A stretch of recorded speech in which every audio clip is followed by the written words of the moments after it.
we have started introduction chapter of income tax, that is the chapter 1.1 in our previous class. On that day we have learned about what is tax, what is fees, what is income tax and what is income, what is duty, cess, and what are the objectives of income tax, and of course the history of income tax. Today we will continue this chapter with the features of income tax. What are the features of income tax? Income ট্যাক্সের ভারতের আয়করের বৈশিষ্ট্যগুলো কি কি, এই দিয়ে আমরা আজকের চ্যাপ্টারটা শুরু করছি। First of all, features of income tax. First feature is income tax is an annual tax. অর্থাৎ আয়কর হচ্ছে একটি বাৎসরিক কর। ট্যাক্সকে আমরা বাংলায় কর বলি। That means income tax is not paid on monthly basis, या weekly basis, या half yearly basis. It will be paid once in a year at the end of any financial year. At the end of the financial year, total income tax will be paid by the person who is liable to pay the tax. So first feature is income tax is an annual tax. Second feature, for the income tax we have to calculate the income of the person who is called assessee. We will learn about this assessee in our next chapter. Now income is calculated for the previous year. What is previous year? That is also in our next class. That topic is also in our next class. But we know that income is calculated for a year and that year is called a previous year. So whole of income is calculated for the previous year. Third point is income of previous year taxable in the assessment year. The following year of the previous year is called assessment year. This is also included in our next chapter and we will learn about this in our next class. So income is calculated for previous year and tax is paid on in the following year, that is called assessment year. Fourth point is tax rate. What is the tax rate? We know the Income Tax Act is started in 1961. We call it Income Tax Act 1961, but it came into force from 1st April 1962. But rate of tax changes in every year with the Finance Act of that year. We know in every year at the end of February or at the end of January, budget is passed, and in this budget Finance Act, as per the Finance Act, tax rate is announced by the central government. So what will be the tax rate? It is fixed by the Finance Act of the every year. And number 5 point is tax is charged on total income. From the history of income tax, we know that in the year 1918, first income tax is charged on total income. But in the year 1886, tax is charged on every income. There were 4 heads of income and tax is charged on every head. But from the year 1918, tax is charged on total income, and as per 1961 Income Tax Act of India, there is also, it is stated that tax is charged on the total income. It means a person who has various types of income. First, the total income of various sources are calculated. After that, on this total income, tax is calculated. So these are the features of Income Tax Act 1961.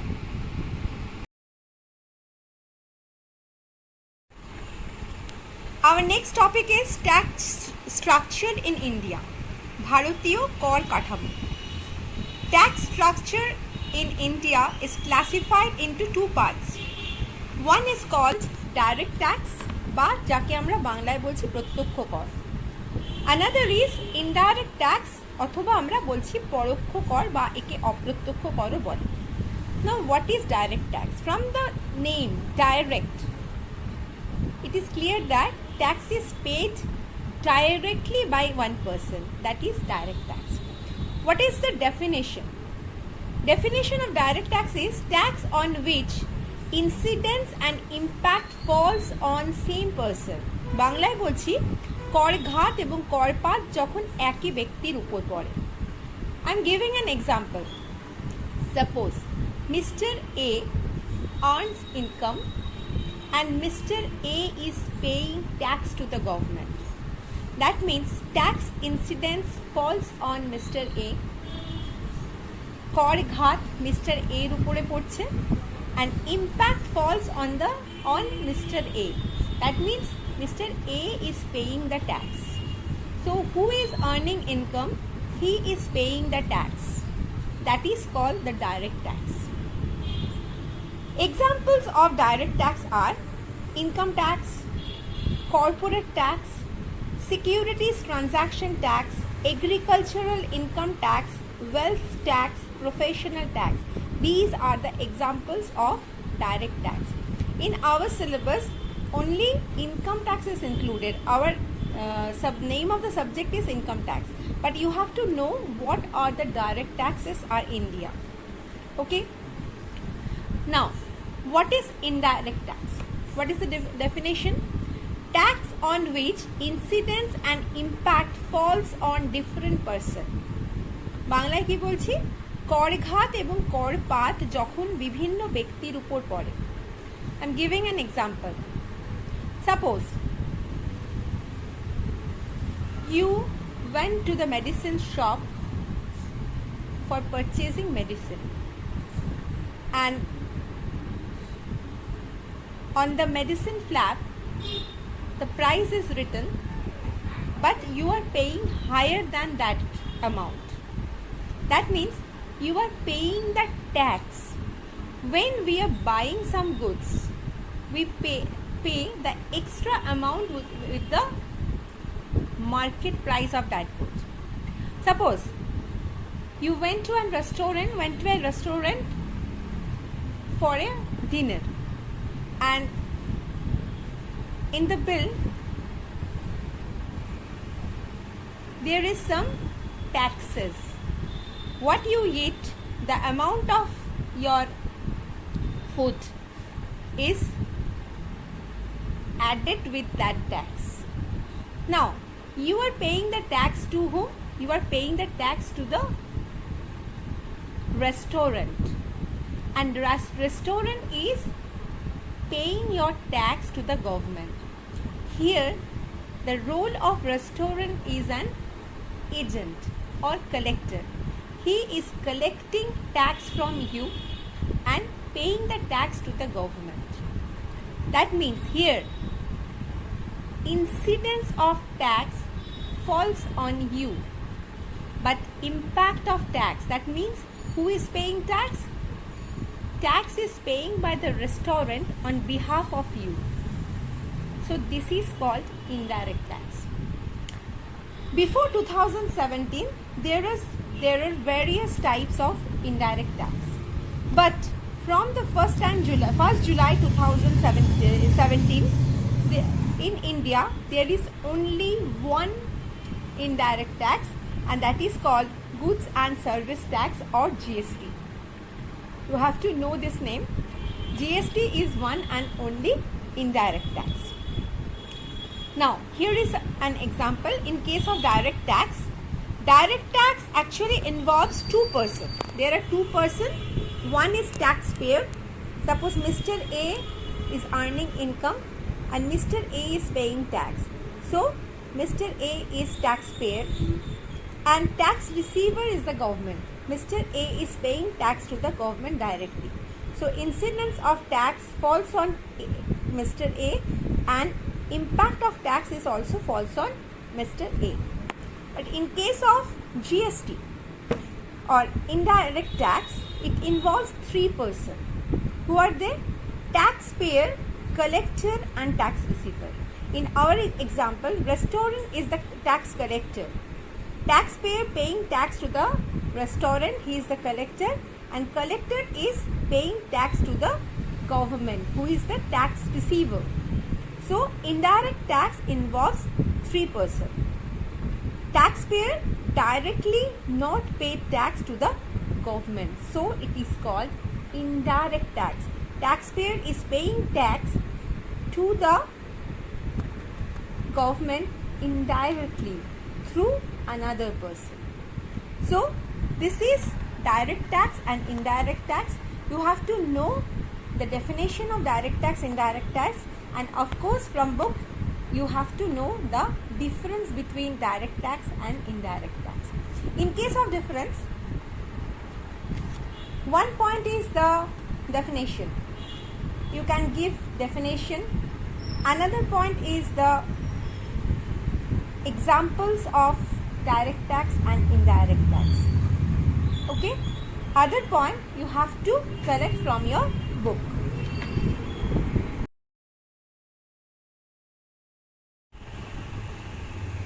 Now you have to know about the history of indirect tax. Nowadays we call indirect tax is GST. But before that there is different types of indirect tax. One of them is sales tax. Then sales tax converted into value added tax, because these two tax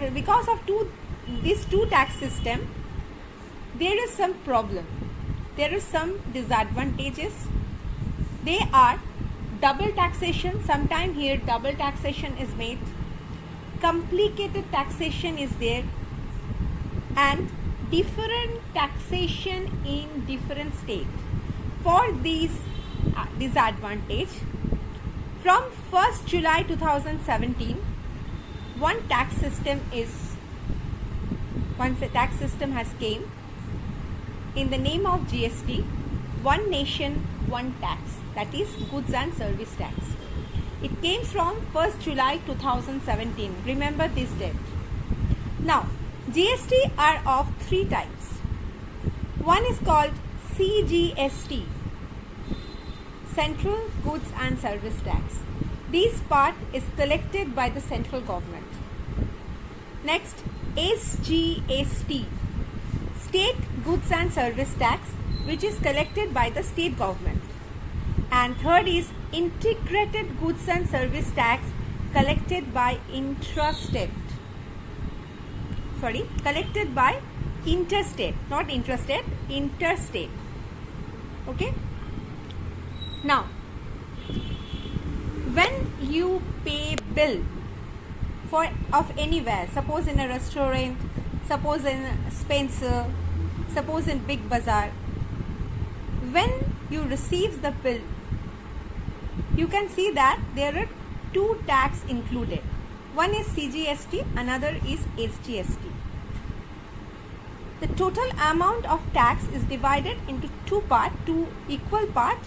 One part goes to central government, another part goes to state government. And what is this integrated goods and service tax? It is called IGST. When interstate sales is made,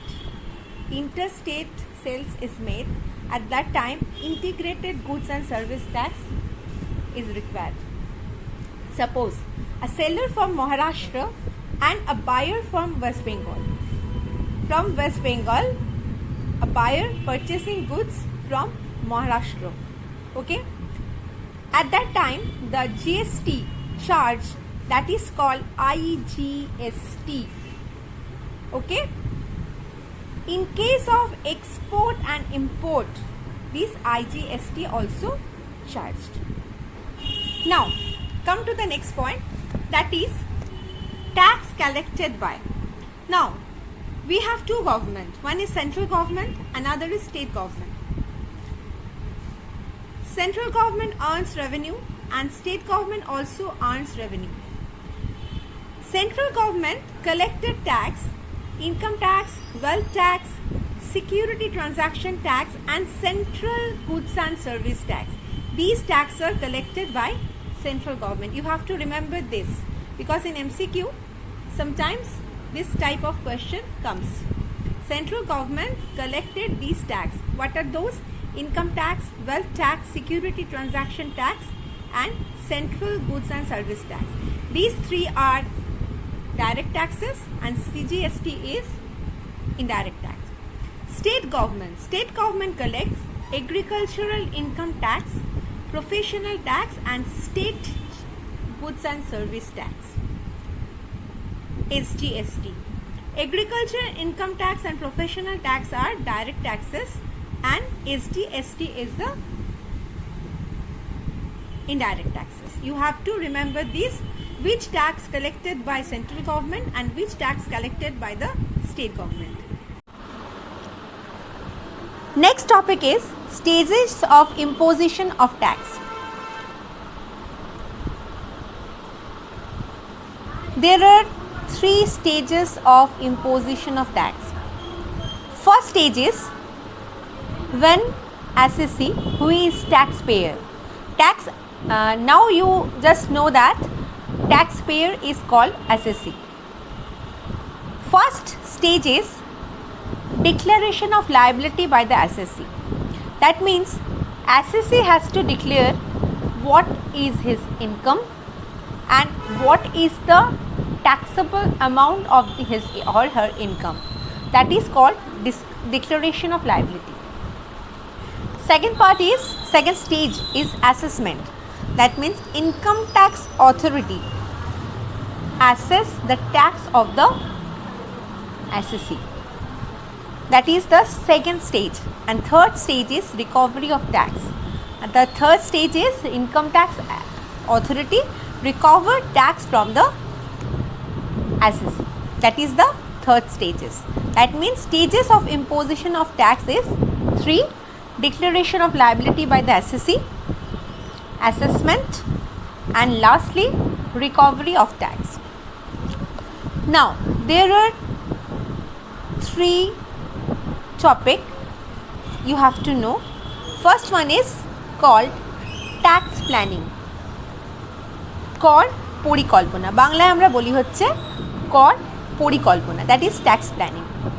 What is tax planning? Now at the time of calculation of tax liability there are some laws by which any assessee may reduce his tax liability. That is called tax planning. Here it is written that calculation of tax liability taking full advantage of tax law. That means in tax law there are different points by which assessee can reduce his tax liability. In last class I already said that there is some investment scheme. If assessee invest in that scheme he can get reduction in his tax liability. In that case income tax is calculated. First taxable income is calculated through aggregate of income. Aggregate of income means total income from different sources or different heads. From there deduction according to income tax law. There are some deductions under chapter 6A. After getting this reduction income is reduced and the reduced income is called taxable income. That means according to Income Tax Act there are some points by which assessee can reduce his tax and so the assessee can invest on that schemes. This is called tax planning. কর পরিকল্পনা অর্থাৎ কর পরিকল্পনার মাধ্যমে কোনো নির্ধারী assessee-কে আমরা বলি হচ্ছে নির্ধারী, মানে তার কর ছাড়ের পুরোপুরি সুযোগ নিতে পারেন তাকে আমরা বলছি কর পরিকল্পনা।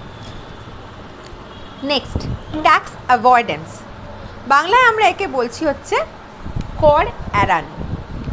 Tax avoidance, what is tax avoidance? Calculation of tax liability, taking advantage of different loopholes in the income tax law without taking illegal ways. That means in this case, in case of tax avoidance, an assessee can reduce his tax liability by taking some loopholes of tax law. We always know that in every case, in case of a law, there is some loopholes. In any law there is some loopholes, and when assessee takes these loopholes as an advantage and reduces tax liability, that is called tax avoidance. I am giving one example. আচ্ছা বাংলায় একটু বলে দিই, বাংলায় আমরা কি বলছি, প্রত্যেকটা